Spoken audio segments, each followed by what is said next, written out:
আসসালামু আলাইকুম। আমরা চাঁদাবাজির একটা নতুন সংজ্ঞা শিখেছি গত 2 দিন ধরে।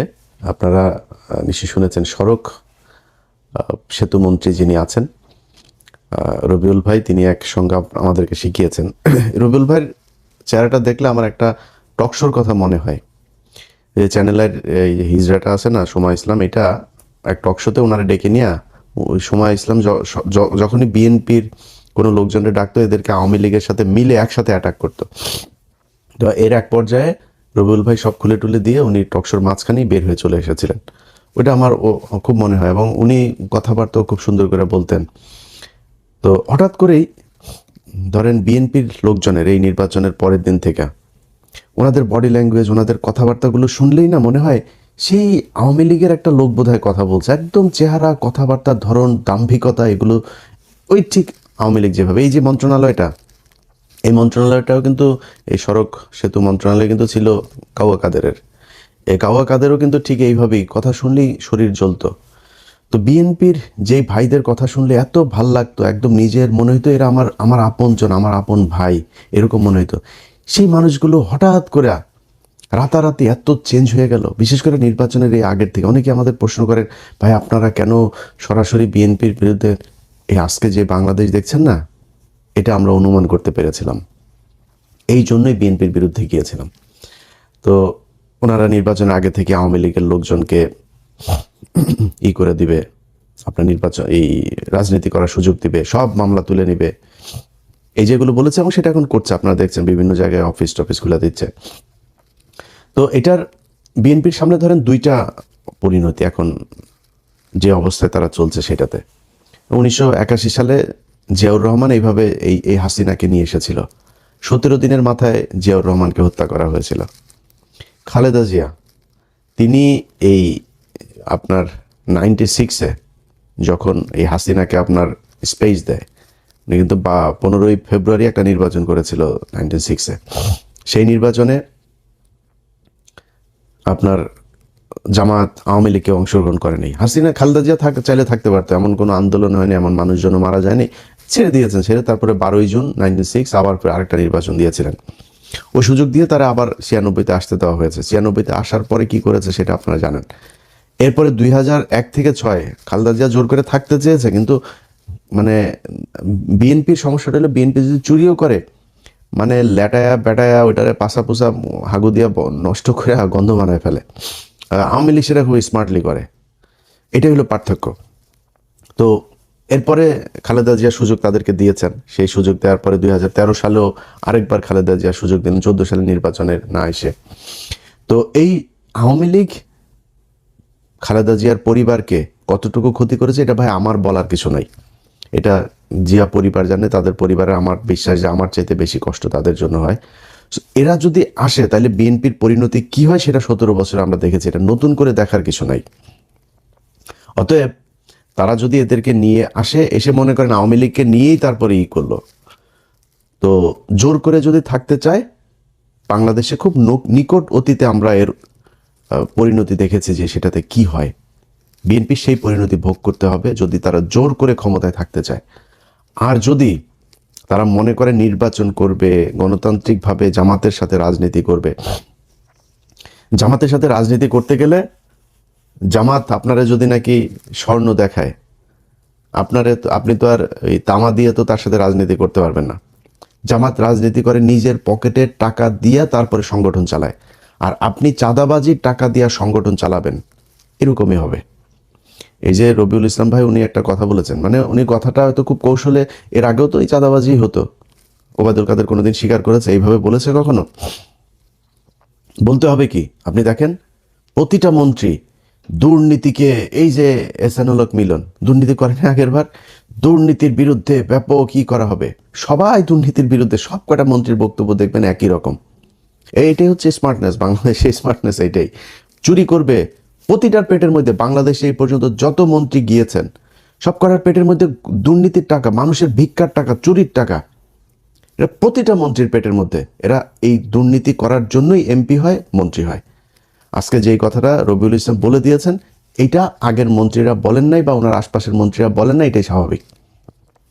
শহীদুদ্দিন চৌধুরী অ্যানি ভাই আজকে বলেছেন যে না, সড়কে কোনো চাঁদা চলবে না। এনিওয়ে, আপনি তো পানি সম্পদ মন্ত্রী, আপনি সড়কের মন্ত্রী বলার কে? সড়কের মন্ত্রী বলে দিয়েছেন চাঁদাবাজি চলবে, অতএব চলবে। এটারে আপনি এখন কালকে হয়তো উনি বক্তব্যটারে সুন্দর করে বলতে পারেন, তারেক রহমান হয়তো একটা থ্যাতানি দিলে হয়তো বলবে সুন্দর করে, বা এই ধরনের কথার ভবিষ্যতে বলবেন, কিন্তু চলবেই চাঁদাবাজি।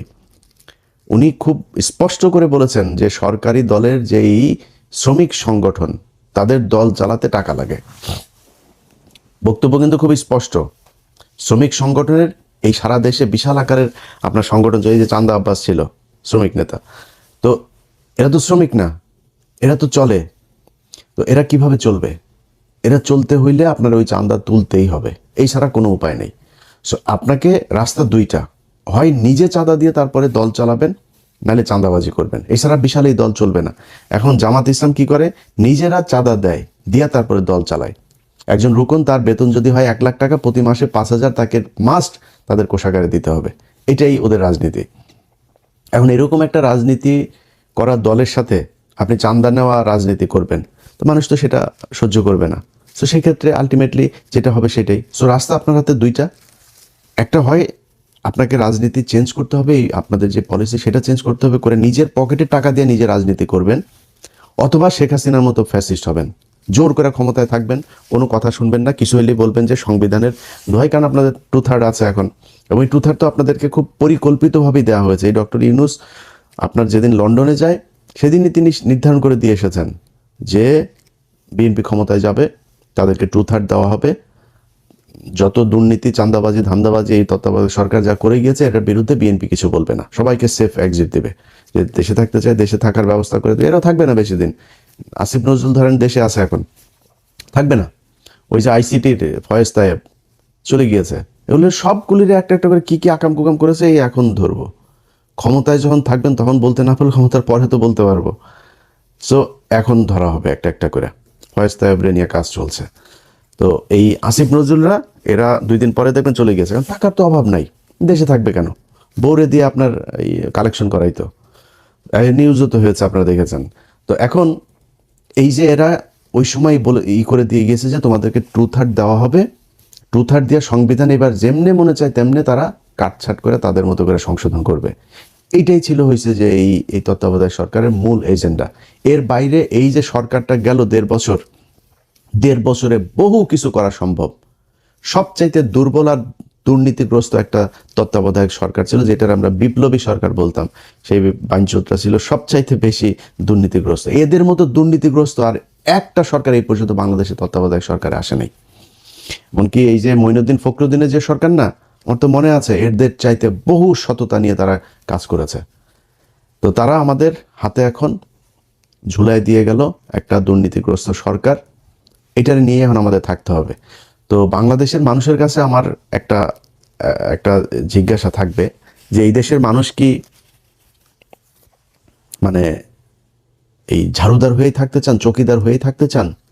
একটা দল ক্ষমতায় আসবে, তাদের কিছু এমপি থাকবে, মন্ত্রী থাকবে, তাদের এই এই যে পরিবারতন্ত্র, এদের চামচা হয়ে তারপরে আপনাকে থাকতে হবে। এখন এখান থেকে আপনি যদি বের হইতে চান, তাহলে সিদ্ধান্ত আপনাকেই নিতে হবে। এই যে নির্বাচনটা হইল, এই যে রাজনীতি হয়, এই যে রাস্তায় ধর্মঘট, হরতাল, পিকেটিং, কোনো দিন কোনো এমপির ছেলেকে আপনার পাশে পেয়েছেন যে সে রাস্তায় এসে তারপরে এটা করে? কোনো এমপির ছেলে আপনার সাথে এই যে ভোট কেন্দ্রে গিয়া তারপরে এই ভোট কেন্দ্র দখলের কাজে মারামারি করেছে, মানুষকে হুমকি দিয়েছে? কোনো এমপি এই নির্বাচনের সময় এমপি মন্ত্রী অনেকের ছেলে, যারা এখন মন্ত্রী হয়েছে, এমপি হয়েছে, এদের অনেকের ছেলে দেশেই যায় নেই, ইউরোপে থাকে, আমেরিকাতে থাকে, অস্ট্রেলিয়া থাকে, কানাডা থাকে, পড়াশোনা করে। তাদের পাতলা পায়খানা হইলেও তারা সিঙ্গাপুরে যায় চিকিৎসা করতে, আর তোদেরকে বানায় রাখছে বোকা চোদা। তোরা পৃথিবীর সবচেয়ে বোকা চোদা জাতি। এটারে ওই মঞ্চে করে জনসভা করে না, বীরের জাতি আমরা, এই বীরের জাতি, 71-এর বীরের, সোগাটা ওইখানে মেরে দিছে তোদেরকে। তোরা পৃথিবীর সবচেয়ে নিকৃষ্ট জাতি, মানে আমরা পৃথিবীর সবচেয়ে নিকৃষ্ট জাতি। এদের মতো এরকম কামলা খাটা জাতি পৃথিবীর মধ্যে আর কোথাও নাই। আমরা পৃথিবীর যেই দেশে যাই, বাথরুম পরিষ্কার, রেস্টুরেন্টের কাজ, সিকিউরিটি, যত নিম্নমানের কাজ আছে যেটা আমরা করি। মিডল ইস্টে যান, যে আমেরিকা থেকে বিশাল ভাব সাপ নিয়ে আমরা দেশে যাই না, কোট সুট মুট পরে টরে, সব করে এখানে ফকিরনিগিরি কামলা দিয়া তারপরে যায়, ভাব মারায় আমেরিকা থেকে এসেছি। এই হইল অবস্থা। এরপরে কি হয়, পোলাপান বড় হয়, বড় হয়ে তারপরে মনে করেন যদি মেয়ে হয়, বিশেষ করে ধরে একজন বিশেষ এক জাতিকে ধরে, ওই বিশেষ জাতি সাদা টাদাও পায় না, বিশেষ জাতিকে ধরে তারপরে পরিবার শেষ। এরপরে বাপ মা বুড়া বয়সে যায়, তারপরে করে কি না এই দেশে আর থাকবো না, চলে যাই। এরপরে যায় দেশে গিয়ে এই এতিমখানায় টাকা পয়সা, আমি পরিচিত লোকজনের এগুলি নিজের চোখের সামনে দেখা, এই জন্য বললাম এইটাই আমাদের জাতি। আমরা, আমার দেশ নাকি সোনার বাংলাদেশ, এই সাউয়ার বাংলাদেশ রে, সাউয়ার বাংলাদেশে বাংলাদেশের মানুষ থাকতে পারে না।